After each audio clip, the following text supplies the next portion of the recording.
प्रदेश के बांदा मंडल के महोबा जनपद में हो रहे कार्यक्रम में शिरकत करने निकले राष्ट्रीय पिछड़ा वर्ग के राष्ट्रीय अध्यक्ष चौधरी विकास पटेल आज फतेहपुर जिले में रात्रि विश्राम के लिए रुककर अपने संगठन के कार्यकर्ताओं से चर्चा करने के बाद मीडिया से मुखातिब होते हुए कहा कि ये 2022 चल रहा है। आरक्षण के जनक छत्रपति शाहूजी महाराज कहे जाते हैं।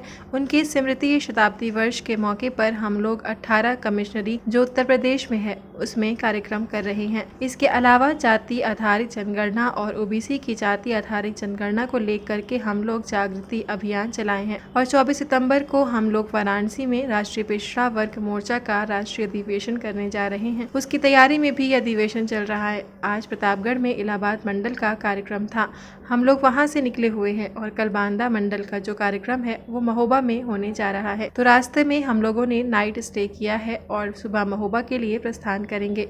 राष्ट्रीय पिछड़ा वर्ग कोई पार्टी नहीं है, ये पिछड़ा वर्ग के लोगों का, ओबीसी समाज के लोगों का एक सामाजिक संगठन है।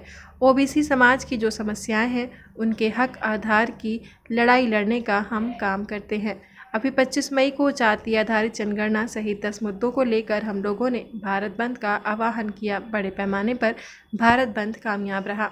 पूरे देश के 31 राज्यों में 563 जिलों में राष्ट्रीय पिछड़ा वर्ग संगठन काम कर रहा है। हमको बड़े पैमाने पर सफलता मिल रही है। हम सड़कों पर अपनी लड़ाई लड़ने का काम कर रहे हैं, क्योंकि जब सड़कों पर मुद्दे उठेंगे तो हमारे मुद्दे पार्लियामेंट में उठेंगे। जब पार्लियामेंट में मुद्दे उठेंगे तो हमारी समस्याओं का समाधान होगा।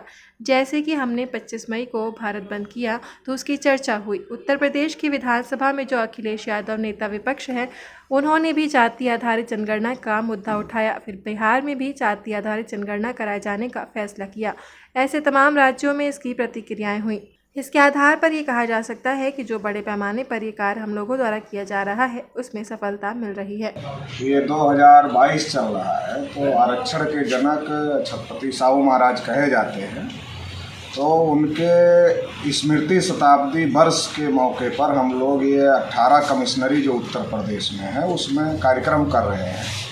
इसके अलावा जाति आधारित जनगणना और ओबीसी की जाति आधारित जनगणना को लेकर के जागृति अभियान हम लोग चला रहे हैं और 24 सितंबर को हम लोग वाराणसी में राष्ट्रीय पिछड़ा वर्ग मोर्चा का राष्ट्रीय अधिवेशन करने जा रहे हैं। तो उसकी तैयारी के अंतर्गत भी ये कार्यक्रम चल रहे हैं। प्रतापगढ़ में आज इलाहाबाद मंडल का कार्यक्रम था तो वहाँ से हम लोग निकले हुए हैं और कल बांदा मंडल का जो कार्यक्रम है वो महोबा में होने जा रहा है। तो रास्ते में यहाँ हम लोगों ने नाइट स्टे किया है और सुबह फिर महोबा के लिए हम लोग प्रस्थान करेंगे। तो आपकी पार्टी जो है देश स्तर पे है, प्रदेश स्तर पे? राष्ट्रीय पिछड़ा वर्ग मोर्चा कोई पार्टी नहीं है, ये पिछड़े वर्ग के लोगों का, ओबीसी समाज के लोगों का सामाजिक संगठन है और ओबीसी की जो समस्याएं हैं उनके हक अधिकार की लड़ाई लड़ने का काम हम लोग करते हैं। अभी 25 मई को जाति आधारित जनगणना सहित 10 मुद्दों को लेकर के हम लोगों ने भारत बंद का आह्वान किया था। बड़े पैमाने पर वो भारत बंद कामयाब रहा। तो पूरे देश भर में 31 राज्यों में 563 जिलों में राष्ट्रीय पिछड़ा वर्ग मोर्चा का संगठन काम कर रहा है, राष्ट्रीय स्तर पे काम कर रहा है।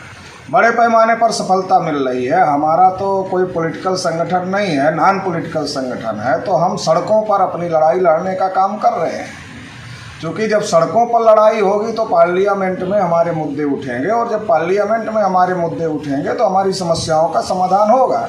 जैसे 25 मई को हम लोगों ने भारत बंद किया तो उसकी पॉलिटिकल चर्चा हुई, रिएक्शन हुआ। उत्तर प्रदेश की विधानसभा में भी जो नेता विपक्ष है अखिलेश यादव ने जाति आधारित जनगणना का मुद्दा उठाया। बिहार में नीतीश जी और तेजस्वी जी ने मिल करके जाति आधारित जनगणना करने का फैसला किया और ऐसे तमाम राज्यों में इसकी प्रतिक्रियाएं हुई। तो इसके आधार पर यह कहा जा सकता है कि बड़े पैमाने पर जो काम हम लोग कर रहे हैं उसमें हम लोगों को सफलता मिल रही है।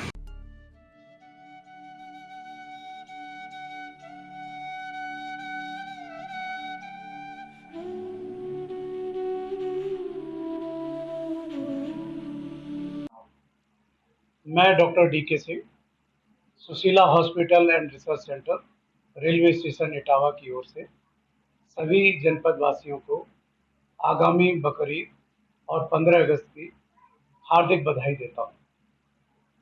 इस अवसर पर मैं सभी देशवासियों से ये अपील करता हूँ कि प्रशासन द्वारा दी गई गाइडलाइन का पालन करें, अफवाहों पर ध्यान न दें और किसी भी तरह की कोई भी सूचना हो उसको पुलिस को तुरंत सूचित करें। ये त्यौहार हमारे देश में 15 अगस्त, स्वतंत्रता दिवस और बकरीद, जो इस हमारे मुस्लिम भाइयों का त्यौहार है, शांतिपूर्ण तरीके से सभी लोग मनाएं और सभी खुश रहें। बतौर डॉक्टर मैं आकांक्षा करूंगा कि सभी स्वस्थ भी रहें। आने वाला मौसम बरसात का होगा, डेंगू, मलेरिया, इन सब का संक्रमण का दौर होगा। सभी लोग स्वच्छता बरतें और स्वस्थ रहें।